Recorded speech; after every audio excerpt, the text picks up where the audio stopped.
candidate fraud is organized. It is highly organized. It's not very sophisticated in many ways in some cases, but it is organized. I could tell you stories that would, curl your hair at how organized it is. One batch of 20 operatives that were studied by the FBI for 3 months, those 20 people had applied to 160,000 jobs, and they were all referring each other. Many of them had up to 30 or 70 jobs each, and they were farming it out to other people. I mean, it's very organized. They're all providing references for each other. They're all referring their buddies and getting their buddies' job. They're referring their other alt account and getting hired again, and it's still them getting hired, and it's crazy. You're very welcome to another episode of Hiring Excellence. I'm Johnny Campbell, your host for today's show and CEO and co-founder of Social Talent. Today, we're talking about the hot topic of candidate fraud.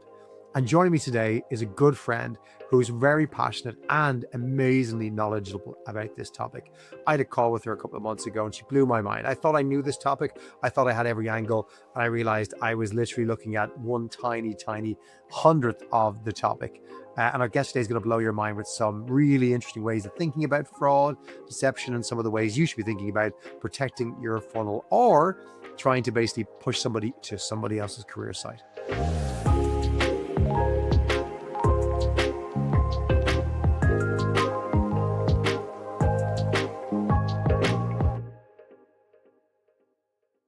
This is the era of more noise than signal, right? We've got bots, we've got lookalikes, we've got proxies, AI cheating, deep fakes. Fraud doesn't mean one thing, right? And Stacy Zapar is our guest today. Stacy's a good friend of Social Talent. You may know her from Stacy's Secret Sauce if you're a Social Talent user. In the past, she has some of the most popular content in Social Talent history. One of the speakers that we get asked for often again, when Stacy coming back with great content. And she is back with an amazing passion and so much info and resources. Stacy, it's wonderful to have you back on the podcast. Tell us a little bit about where you're joining us from. Maybe share a little bit about your career. You've been in this business nearly as long as me. We won't talk about exactly how long either of us have been recruiting because that's not fair. But I'd love to know, tell us about yourself for anyone who doesn't know Stacy, and maybe tell us why fraud became this passion project for you over the last year or two. Yeah, absolutely. So I'm Stacy Zapar. Nice to meet you guys. I have been a recruiter for a very long time. I love recruiting. I have never stopped recruiting throughout my whole career, even when I launched my own business doing training and consulting. So I think of myself as a recruiter sourcer first. I'm not a TA leader. I'm not a talent ops expert. I do think of myself as a recruiter sourcer. But yeah, I started an agency, recruited a long time in corporate. And then in 2012, I launched my business Tenfold, which is consulting and training and speaking stuff for recruiting teams. And along the way, it's been a fun journey. And I've always kind of worked on working smart, not hard, being proactive. Stacy's Secret Sauce is all about taking the things that everyone else is doing it and doing it a little bit differently that makes it actually more efficient, creates a better candidate experience, provides better results, is more relationship-based, provides a better experience for stakeholders and hiring managers, just little twists on normal things. And sort of that's what I've been known for. And so as this whole fraud thing has sort of exploded in the last, year or two, I remember sitting at LinkedIn Talent Connect last year, sitting at a table at lunch, incidentally, which is where often some of these big epiphanies happen, was not even in a session. It's the getting everyone together in the same space and talking about real life things that are happening in our world. And I just remember folks talking about it. And I started putting two and two together with some of the, some of the candidates that I had been interviewing recently. Unbeknownst to me, I'm like, oh my gosh, that was definitely fraud. I was wondering what was wrong about it. But, I started connecting the dots in ways that I felt embarrassed. Like, why did I not know about this? And I had taken a bit of a social media hiatus myself. So I was living under a rock in a way, in some ways, and not always in the loop on every single conversation. So it was really eye-opening. And I found myself sort of fascinated to the point where I was researching it and reading it all the time. Like, what's going on and why is this happening and how do we stop it? And the other half of that equation was hearing people at lunch talk about some of the steps that recruiters were taking to mitigate it or detect it. And it made the hair on the back of my neck stand up in a way that was like, oh, that's biased. No, that's not legal. That's not GDPR compliant. Like, that's just wrong. That's a horrible experience for the real folks that have to do these things too. So it's partly about how do we stop the bad guys, but it's also about how do we make sure that we as recruiters are still kind of holding our standards to a certain point and not creating more risk or creating bad experiences or showing bias in ways that we never even intended, all under the name of fraud prevention or fraud detection. So it's kind of twofold. And ever since then, I've been kind of working nonstop to build out my methodology, my curriculum. How do we come together as an industry to stop it? All kinds of things. So I'm thinking about it from multiple angles. I don't sleep a lot anyway, but now I really don't sleep a lot because this keeps me up at night.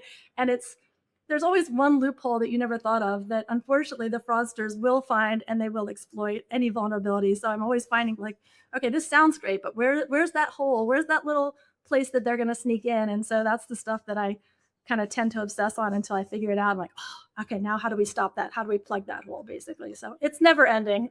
But it's endlessly fascinating. And I really hope for once the good guys can start to get ahead of the bad guys because they are winning right now. It's getting worse every day, not better every day. And so let's see what we can do to turn that tide. Dig into that if you don't mind. It getting worse every day. How bad is this problem? How prevalent is it? What are the risks of this? Yeah. So rather than me saying what I think anecdotally or based on what I'm seeing or hearing or reading, I'm going to share something that the CTO of Google Cloud, a company called Mandiant, I don't ask me his exact name. It's on my website. Forgive me. But he said that he has talked to the chief information security officers of every single Fortune 500. And almost every single one has said that they have hired a North Korean IT worker for an operative. And not only that, most of them have hired a dozen or several dozen. This is just the North Korean flavor of fraud in the Fortune 500s. And so his peer, I believe he's on the product side, but his peer at Google Mandiant also said that it's not a matter of if it's happening to you, it's whether or not you're seeing it. And when he said it, he didn't mean that they're applying, that you've actually hired some. And it's not just the Fortune 500s, everything down to Fortune 10. I mean, sorry, even down to 10-person companies, startups, staffing agencies, everyone's being hit. It doesn't matter how big you are. It doesn't matter if it's Fiverr or Upwork. These organized fraud rings are targeting any kind of role where they can make money. And obviously fraud is bigger than just the North Korean piece. So to answer your question more broadly, Johnny, the CEO of Zapier, for instance, just recently wrote a post a couple weeks ago, maybe now. And he said, what's going on? We posted this role. It's a tech job. It's remote, as I believe all their roles are. And he said that 70% to 80% of the applicants are completely fake. They're not fraudsters or they're, embellishing or they're using cheating tools. They just aren't even a real person. 70 to 80% of all the applicants for their roles, for this role and many others, are purely fake.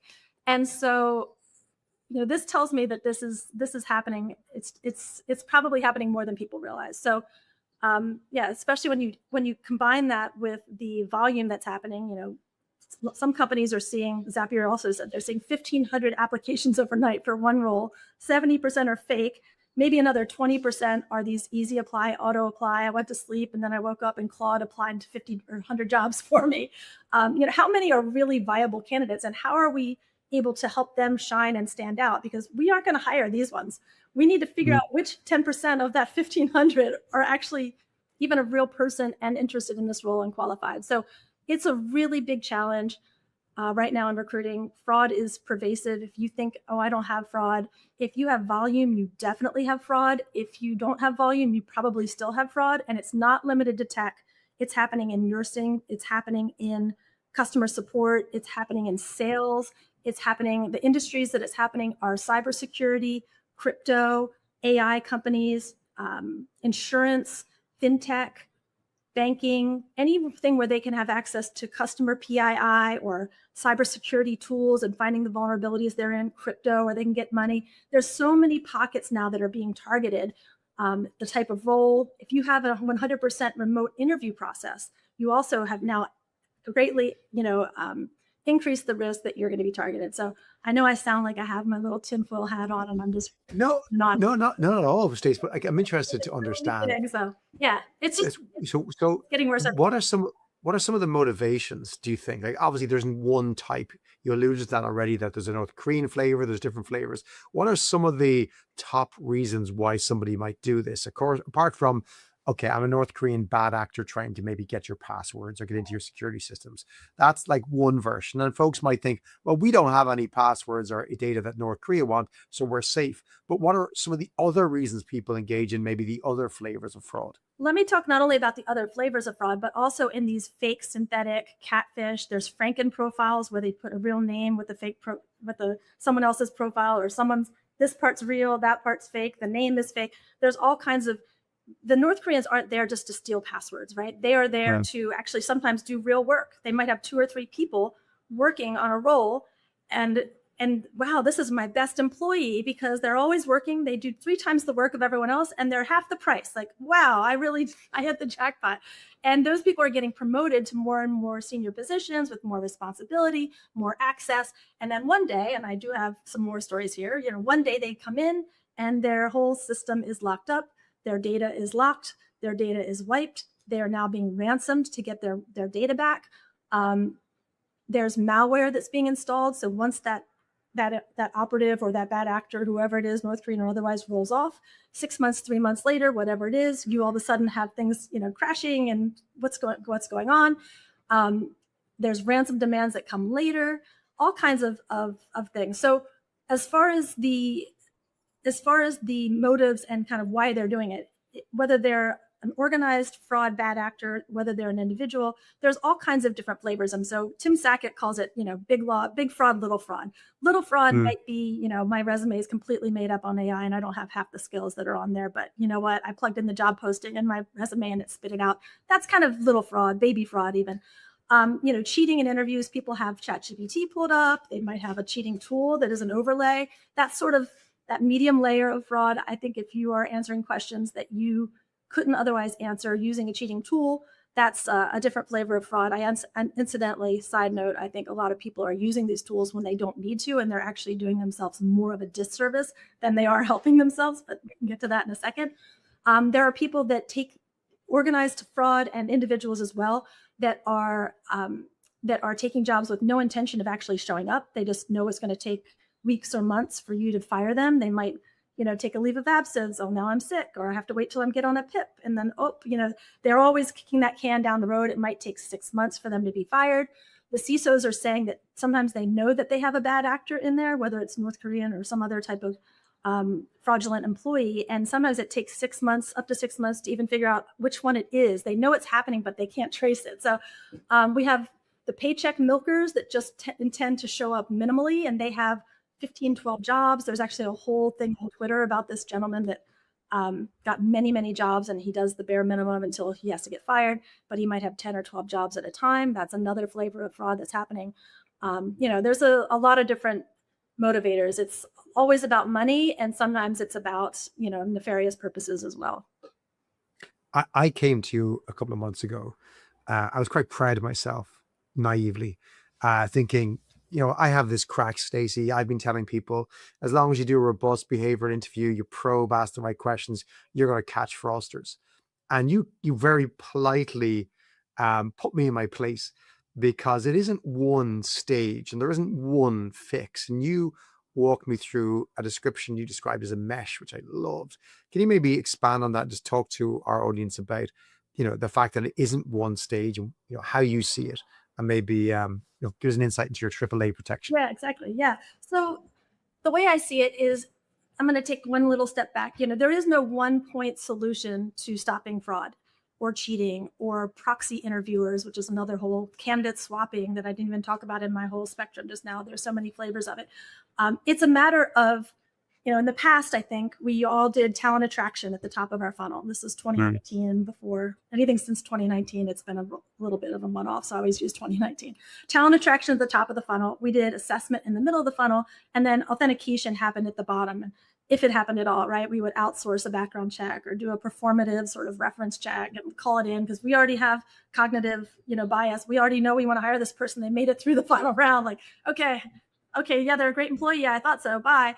So we've never been trained on authentication before. And my view is that in 2026, and in the age of AI, where everything and anything can be easily faked and done cheaply and at scale, we now need to kind of, instead of splitting the funnels horizontally, we need to start splitting it slicing it vertically. And so we now need to be doing attraction all the way through the funnel. We need to be doing assessment all the way through the funnel. And we need to be doing authentication all the way through the funnel. And what does that look like? So attraction is basically assessing for interest and intent. And in the age where bots and easy apply and auto apply, you don't even know if the person on the other end even knows about your job or your company or wants to work there. So assessing for intent the whole way through is really important, because some people just sort of landed there and they're kicking tires all the way through, and they may or may not even want to work for your company or even know anything about your company. So I think that intent piece is really important throughout. You're going to get ghosting, no shows, all kinds of shenanigans that happen, kind of later in the funnel, unless we're really kind of assessing for that throughout. I think the assessment needs to happen. When you say assessment at top of funnel, what does that mean? That means, do they actually have the skills and the experience and the credentials that they're claiming? So that's actually a resume fraud type of thing. At the top of the funnel, we have to say, what's on the resume? Can we trust that anymore? I don't think we can trust. I think resumes in general have become pure noise and very little signal anymore. I think, that's a reason why we need to do assessment at the top of the funnel, because just because they say they have a skill, that doesn't necessarily mean it. Just says Claude said that they did.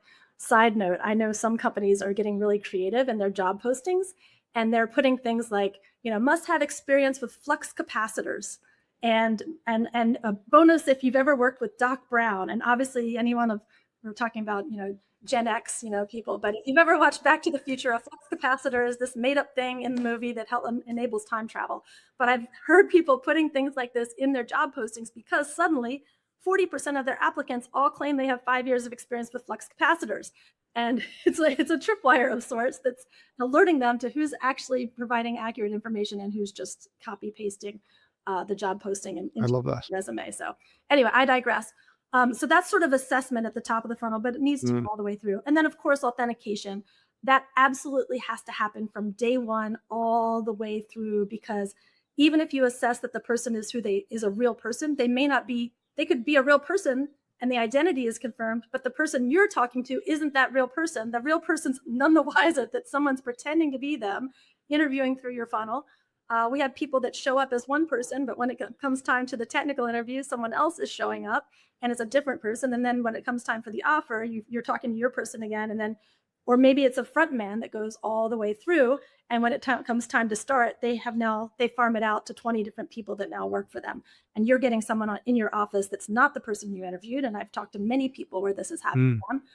It's scary. It takes a little while to figure it out. They're like, wait, who's this person? He doesn't look anything like the one I talked to. Or, wow, on Slack, he's so quiet. He was a chatty Cathy during the whole interview process. What's going on? So it takes a while to figure it out. And by then, they've already had access to your system, your emails. Maybe they've gone to a few meetings and all hands. Like this stuff, it's wild times. Never did we ever think that this was going to be the world we're living in. So I don't know. I think that AAA method, I'm calling it, I'm calling it candidate curation. I think that's the only way to recruit in 2026. If you do it the old way, you're going to end up where we are now. You're going to have way too many applicants. You're going to have lookalike resumes. You're going to have resumes that are nothing but noise. You're not going to know who you're interviewing. You're going to have cheating in the process. You're going to have, bad actors, false identities, catfish, all kinds of fraud. So I think that candidate curation is the way to go. I think about curating talent pipelines the way that an art curator would curate their collection. They're not going to pick everything. They're going to be very selective, but they're also only choose things that are a piece of art that are authentic. And meanwhile, you should still treat every single piece of art as if it's priceless, right? I don't think we should be treating everyone like they're a fraudster and creating fiction that is accusatory or, no. Seems like a betray of trust.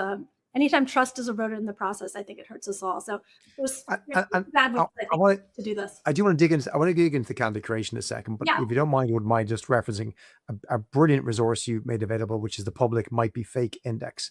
Explain that to us as one of the methods, and then we can dig into candidate creation. But what is the might be fake index? So I made a page on my website. I've never actually officially promoted the page yet. It's built several months now, but on my website, it's called Might Be Fake. I didn't want to say these are fake people. Watch out. They might be fake. My lawyer would probably approve more of that title. But these are the receipts. I'm building a page right now called the cheat sheet. And it's going to be a one-page reference. If you had to study for the final exam on candidate fraud and it's going to have everything. It's going to be a work in progress. It's going to be my manifesto. It's going to be my beautiful thing. But in the meantime, this is the receipts page. And so it might be fake is I have 60 some examples of deep fake interviews. I have, fake candidates. I have blog posts, Twitter, cybersecurity announcements, people on LinkedIn who've interviewed fakes and talked about it. Every single one of these examples, you can see sort of what it looks like so that you can familiarize yourself with the patterns. And so there's videos, there's screenshots. Every single one of them is sourced back to the original person who is claiming that that person is a fake or that candidate. Most of it is sourced from government documents or security companies and their reports. But I also have a lookup tool that has, I think, 3,000 or more in specific signals of fraud. And that might be email addresses, IP addresses, aliases, fake companies, fake GitHub profiles, fake LinkedIn profiles. There's, I think, 3,000. There's a whole bunch of email addresses. I've lost count now.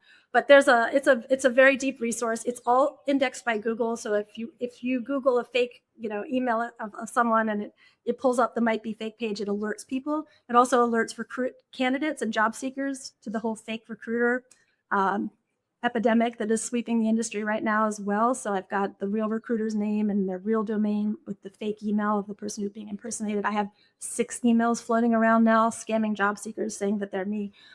I also have some education in there, a whole bunch of resources, but that's basically the receipts page. So I figure if we can look at what these fake emails look like, we can look at what these deep fakes look like, we can sort of set patterns. But the moral of the story, and you'll see this on the page as well, is that the technology has now gotten so good that know your candidate or know your customer is really no longer viable in the sense that you can't see a deep fake and tell anymore. This 3-finger test, that doesn't work anymore. The wave your hand.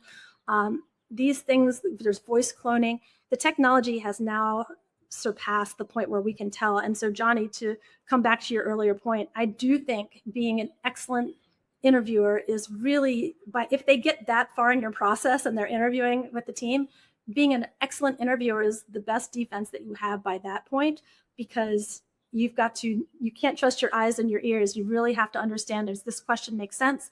I need to dig a little deeper. I need to clarify. I need to ask for evidence or an example. And you really just have these little step ups till something starts to click. If it doesn't make sense, you got to change that little flag into a signal, and you start to stack your signals so that by the end of the interview, if you've got a stack of signals and it's sort of telling you something, you now can document your decision as to why you feel that person's not viable. So, or that they might be fake, so to speak. So let's see what else I was going to say. There's something I just thought of. But if we get to that point, Stacy, we're in reactive mode, right? And you've always been someone who advocates more for proactive, which comes back to the candidate creation piece you touched on. So talk about that proactive approach, though, and why you believe candidate creation is probably the way you should lead on this. Absolutely. I think right now, everybody's talking about fraud tools, and I am a big fan of fraud tools. If you can afford a fraud tool, an identity tool, or a credentialing tool, there's reference check fraud, everywhere you can have fraud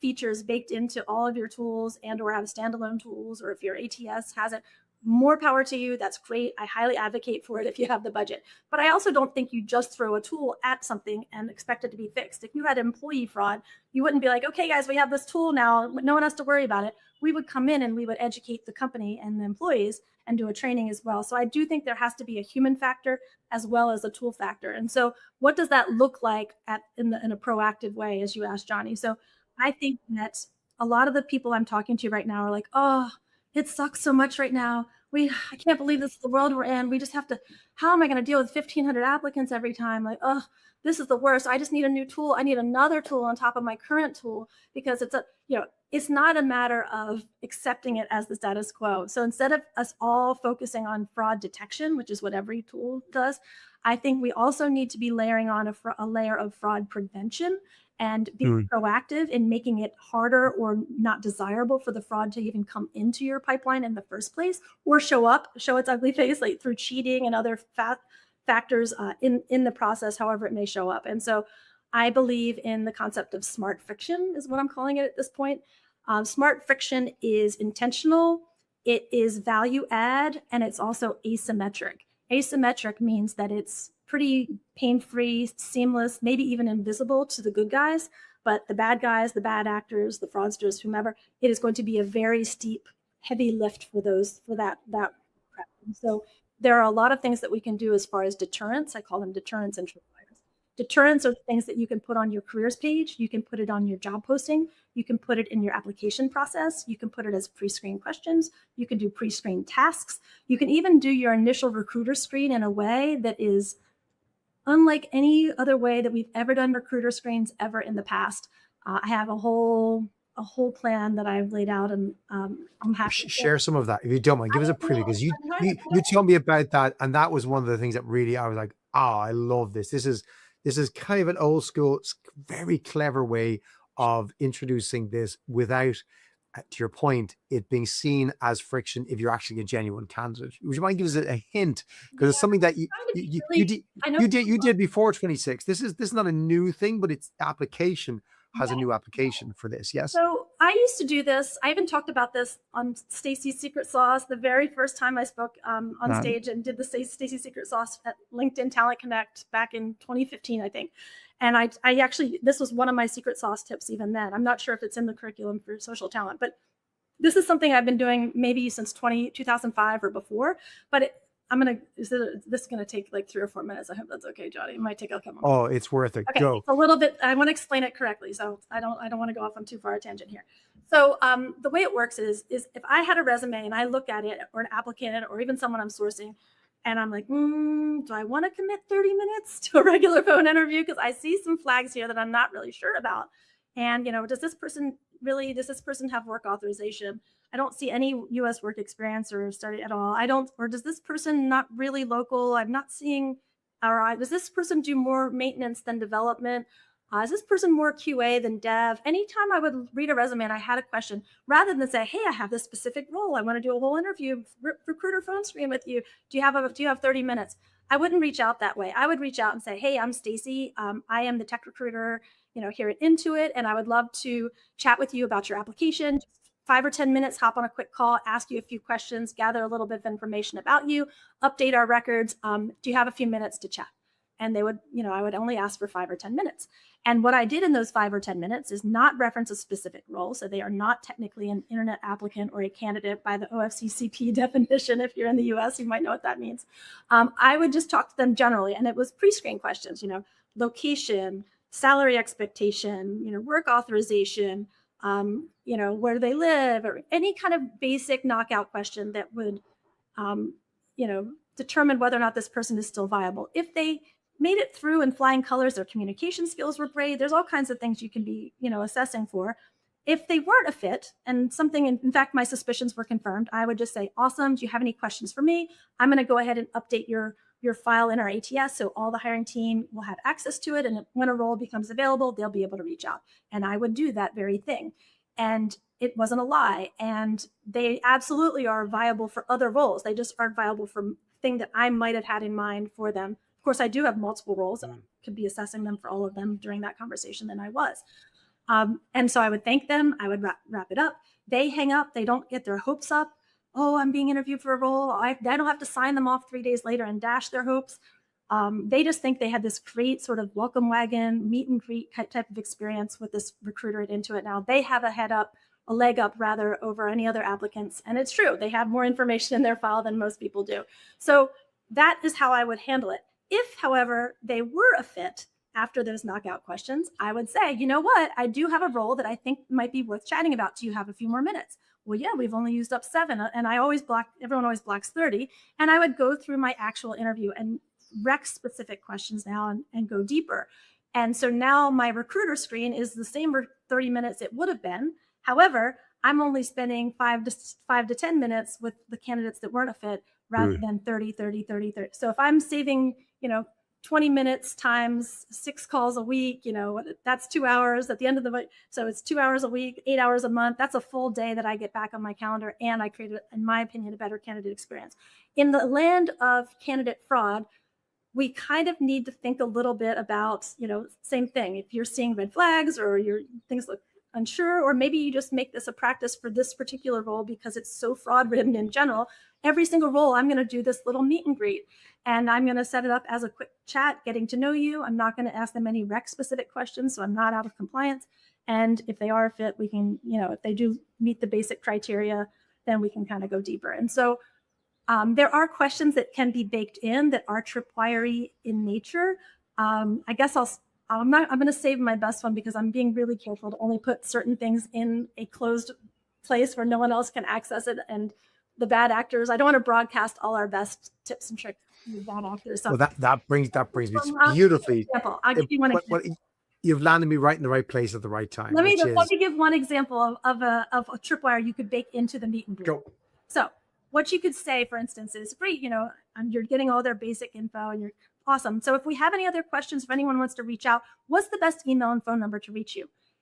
And this is an example of asymmetric friction. If they are a real candidate and a viable person, they will immediately say, my phone number is 619, blah, blah, blah, bloop, bloop, and here's my email. And it will spill right out and you keep going. If they are a bad actor, a fake candidate, synthetic, catfish, Franken profile, proxy who's filling in for their buddy, anywhere along the process, they are going to immediately, my email is, and they have to look it up, or their phone number. There's other things you can ask that a real person would know off the top of their head that a bad actor would not. And I'm going to let you use your own imagination there. But this is a perfect example. If people have to look up or pause or think about something that a normal person would know right off the top of their head, you've got, it's a signal. I'm not saying you hang up and say you're a fraud. It's one signal that you then would stack, but it's a pretty big signal in my opinion. Tell us about Fraud Squad, why you launched it. I know it's a member-driven community, but it's a community and it's deliberately behind closed doors, not because you have to pay for it, because it is free. But tell us who it's for and why is it behind closed doors, and maybe start with what is Fraud Squad? Yeah, absolutely. Fraud Squad is a community that I built out of a sort of a passion project. I saw that a lot of people were talking about fraud here and there, or in closed circles, or in Slack channels, or DMs, or a LinkedIn post, or in the comments, you're like, why is this even happening? And how do we stop it? And I wanted to go out and be like, you could do this thing. And you could, but then I realized the people reading that are not just me and recruiters, the bad actors, I'm sure, following this topic carefully on LinkedIn. So I thought, you know what? We need a place where all TA can get together and talk about this in a safe space where only verified TA practitioners are allowed in, and we can share everything we need to share without broadcasting our every move. It's our only chance. The way I see it, candidate fraud is organized. It is highly organized. It's not very sophisticated in many ways in some cases, but it is organized. I could tell you stories that would, curl your hair at how organized it is. One batch of 20 operatives that were studied by the FBI for 3 months, those 20 people had applied to 160,000 jobs, and they were all referring each other. And many of them had up to 30 or 70 jobs each, and they were farming it out to other people. I mean, it's very organized. They're all providing references for each other. They're all referring their buddies and getting their buddies' job. They're referring their other alt account and getting hired again, and it's still them getting hired, and it's crazy. So, long story short, yeah, it's one of those things that I made Fraud Squad because I want us to have a safe place.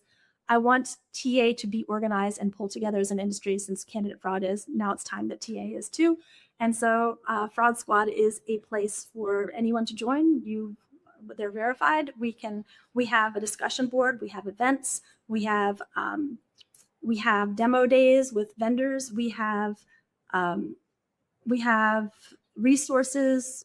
We have, I'm launching something. I'm not sure if it's going to take off. Well, I'll just tease it and say there may be a way for us all to work together to not have to fly out finalist interviewers to our location every single time. There may be a way for us to work together as an industry to prevent that. And that would be a Fraud Squad. That's something I need to still talk to a couple lawyers about and make sure we can pull this off effectively. But I'm thinking of any way that we can pull together as an industry, and a rising tide raises all ships, and F the bad guys and score one for the good guys. Let's that's sort of my mission. This is what I'm out to. I love this. Now, I'm very conscious of the fact you did mention you don't want to give everything away on a public source because it might get into the wrong hands and be used against us. But what would your general kind of top tip or tips be for recruiters Apart from to join Fraud Squad, which absolutely should be the top tip. Why wouldn't you join? If you're a genuine, real recruiter, recruiting leader, you should be in there. We'll get details in just a minute. But what are your kind of general top tips to think about as a recruiter looking to solve this problem for your organization? Yeah, I think honestly, I don't mean to go back to it, but I really do believe that every single touch point, every single conversation, every single communication, electronic or otherwise, with a candidate, you're not just thinking of one thing. You have to be thinking every time, okay, I'm assessing for attraction, interest, intent. I'm assessing them. Do they really have the skills, and are they really, do they really have the experience and the skills that they're claiming? And is this really the person that I'm talking to that they claim they are? Are they using any kind of tool to answer the questions right now? So I think you have to, I don't know if it's like a post-it note and just put triple A, AAA. You have to every single time be thinking about all three. And this is building new muscle memory for us as recruiters. We've never been trained on authentication ever. None of us know anything about it. We're all winging it. We're all asking things that we shouldn't be asking. Probably we're all figuring it out. We're all swamped more than ever, right? Greenhouse did a report. They said that the average applicant volume now is 4 times what it was a couple of years ago. And meanwhile, recruiting teams are half the size they were a couple of years ago. So do the math. That's 8 times the volume per recruiter. Of course, we're swamped. And we don't just have 8 times the volume. We have 8 times the volume, and most of them are trying to trick us, and they're not even real viable. So 8 times would already be a daunting task, but we have 8 times with a bunch of fraud and nonsense mixed in. So I feel for the recruiting community right now. I think it's hard to be a recruiter. I think capacity is wiped out. I think burnout is looming, if not already here in many cases. So whatever we can do to kind of, I've always trained teams on best practices and working smart and being proactive, but I think we really need to clean up all the noise before we can do that. And that's why I've pivoted, like I said. So if we can get rid of the volume, the noise, the bots, the spam, the cheating, the auto apply, the fraud, if we can get rid of all that, we can get back to doing what we do best. And we can help the real candidates out there shine, because the job seekers are also in a horrible place right now. It's never been a worse time to be a job seeker. Never, ever. It's a grueling time. So whatever we do in this area is also going to help them, and it's going to help both sides. And I just think it's awful what's happening right now. And so let's all kind of pitch in to stop it. Tell us what you think about being chased by the bear. Tell us that analogy. Yeah. So smart friction, again, I said, it's intentional.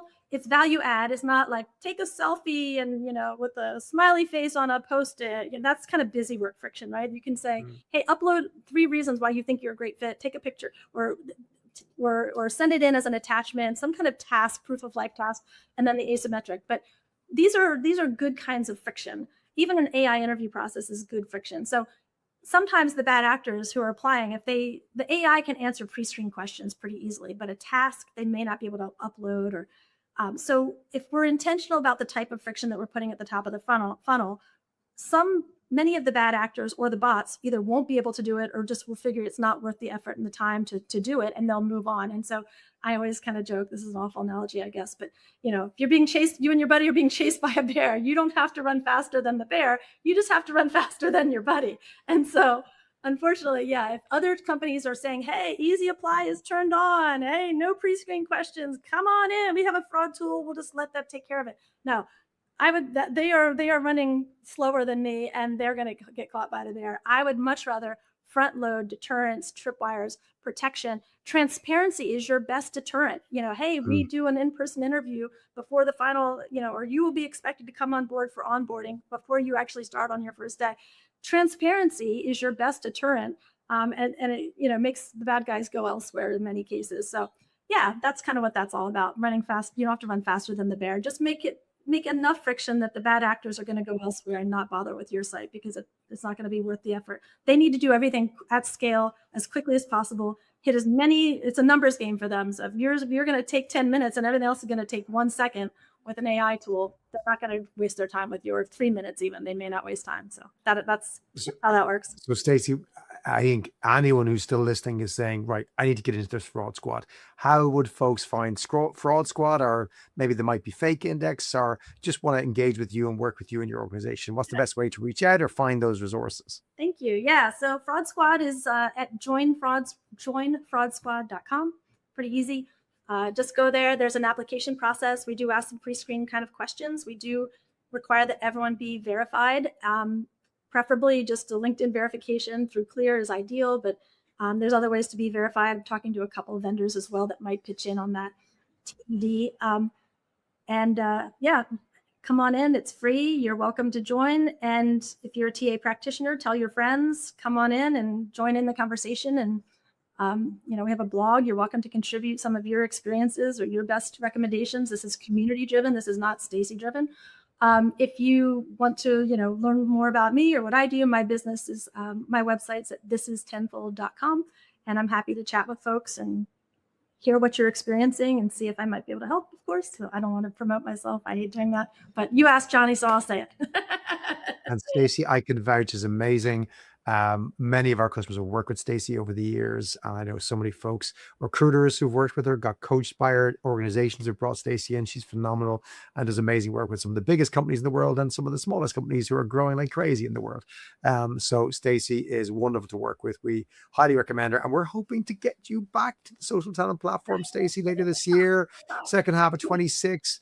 To bring some of this fantastic training to the social talent platform in, again, private, trusted format. Again, the best stuff you'll get is by joining Fraud Squad, but we'll have a version of Stacy's fantastic knowledge and insight later this year on the social talent platform once we book that studio time. I'm excited for that to happen, Stacy, and look forward to working with you over the next few months. Thanks, Johnny. Really appreciate you having me. And thank you for being always such a big supporter and cheerleader and, I don't know, a mentor of mine. So I'm personally grateful to you and Vince both. Thank you. You make it easy. It's like chocolate. It's super easy to recommend because it's delicious. Everyone loves it. So nice one. Stacy, thanks for joining us. And thank you, the listener, for joining us this week. Don't forget Fraud Squad. You need to find yourself in there. If you're a real person listening to this, you're welcome. You'll get through the process. If you're not, then why did you listen through this podcast for 40 minutes? Go away, you bot. We'll be back next week with a fantastic guest on the Hiring Excellence podcast. Until then, take care and watch out for the bad guys.